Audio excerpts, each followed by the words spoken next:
Welcome to the GLAC studio. Today we are going to see how to pack a painting, especially when you are traveling or shifting your home or office location and you're sending it for a gift, let's say. How do you take care of the painting and how to pack it? And right before me, I have a huge box full of packing material. So we'll get to see the packing materials that I use. I use nice thermocol pieces, and I always save up on any packing sheets like this, covers like this, that could help. I have a lot of bubble wraps. This is a used piece. I also have a full pack inside, and I try to reuse on the materials that have arrived in shipment to me. So these are papers that could be bent and put in different places, so I use that. And to cover up, I use what do you call these as? These are paper sheets which are thick in texture and can be folded and wrapped properly around a painting. I also have cellophane tapes, the thinner ones, very thick ones like duct tapes, and also ones that have markings, say be careful or something. It says forsiktig here. That is, handle with care in Danish. So I have these, and I do have a pair of scissors. Okay, now we get to see, before we start the packing, I want to share with you how I approach the packing. For smaller canvases, it's much easier to put up, few pieces of thermocol and wrap them with a bubble wrap, and the paper, the covers should be fine. And even with smaller pieces, it's easier for you to find nice cases or boxes made of cardboard already in the post office or a grocery shop or something that's easily available for you. But when it comes to bigger canvases, that's where the challenge begins. I will show you an example. This is, it's not a bigger canvas, but it's more than 60 centimeters or so. So when you look at this canvas, and let's see, I'm going to topple it over. Right behind, can you see that these are the spaces? These are the spaces, and this is where I do it a little differently. So I make sure that these spaces are filled in properly and block these spaces.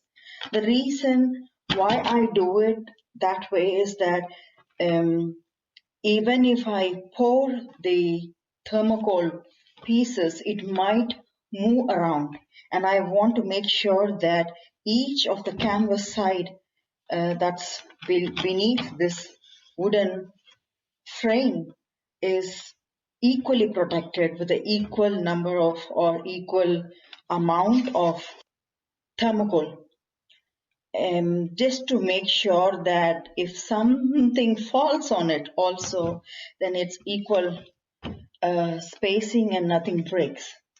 So this part I will do first, each of the four, and I'm going to pack a bigger canvas than this, which I will show you.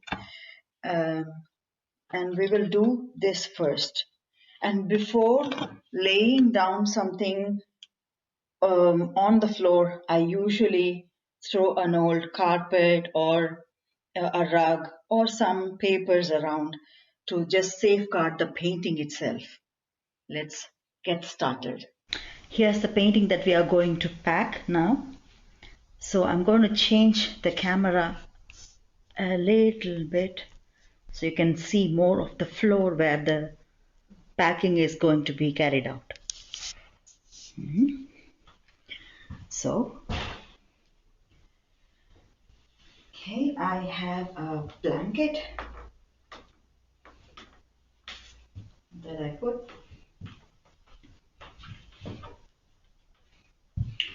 Carefully place.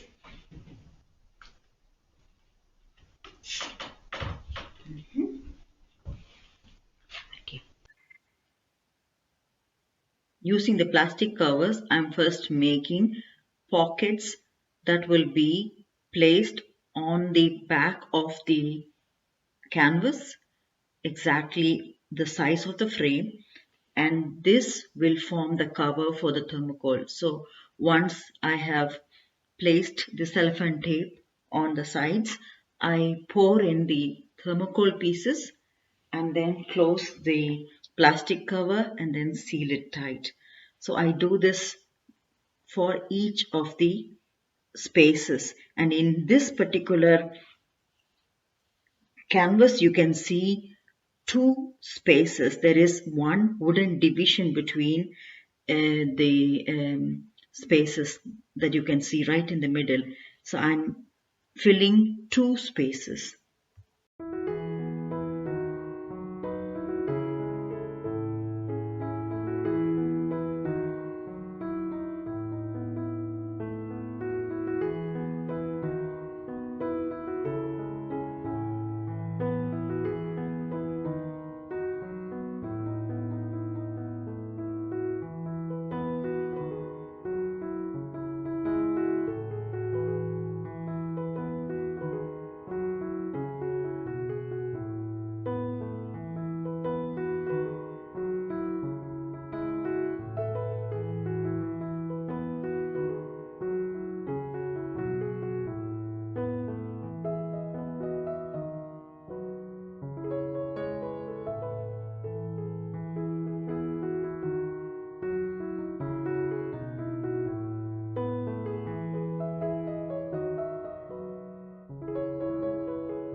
Next step is bubble wrap. But before I get started with the bubble wrap, there is also something I specially take care of. In my paintings where I have portraits, there is chance that I have used gold or any enhancement on top of the faces or the body of the portrait, the characters in the painting.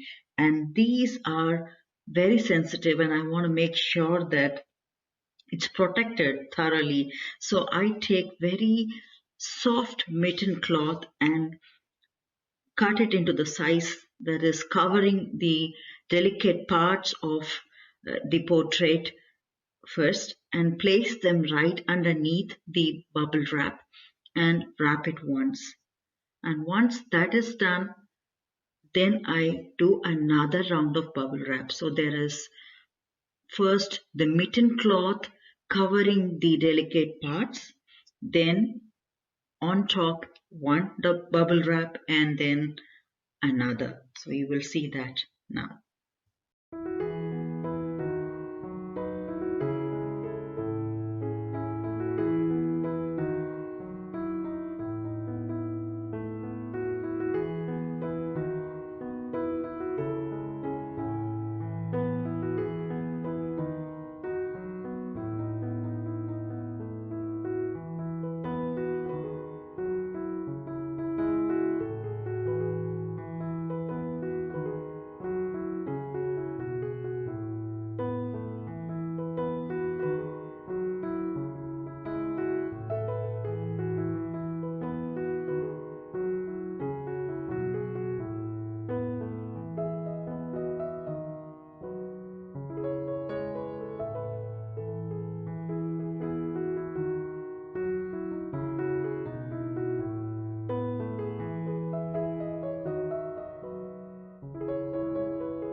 After the bubble wrap comes the thick brown cover,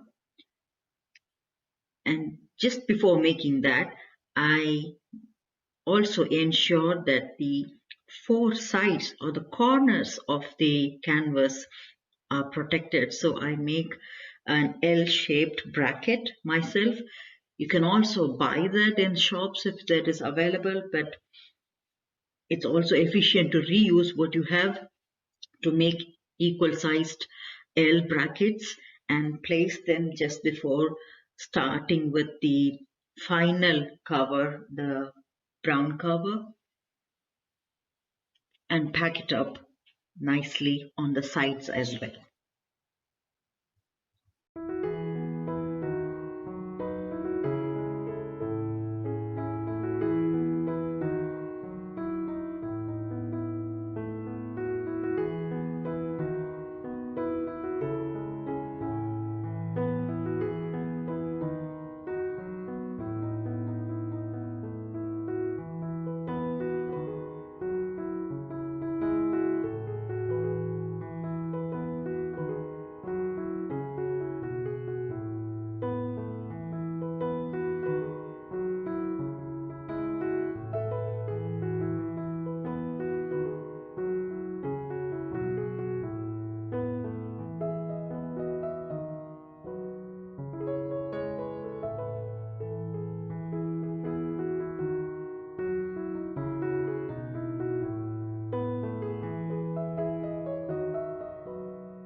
In summary, there are three important points to take care of while packing.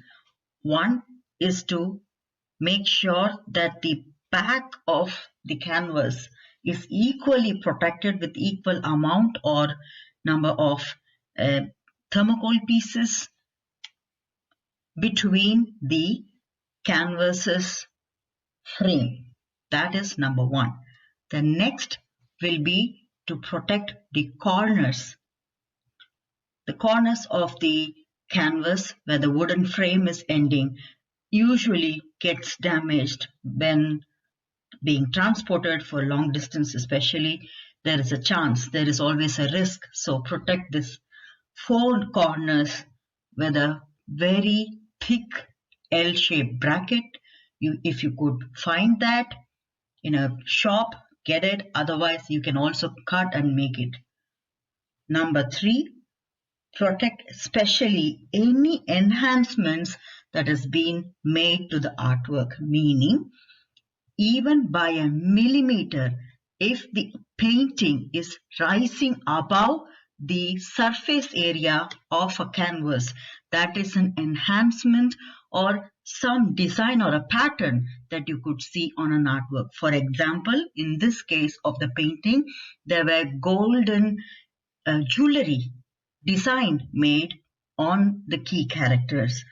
These are slight enhancement that are going even millimeter or 2 millimeter above the surface area of the canvas. These have to be protected especially with a very soft cloth or mitten on the face first and then the bubble wrap.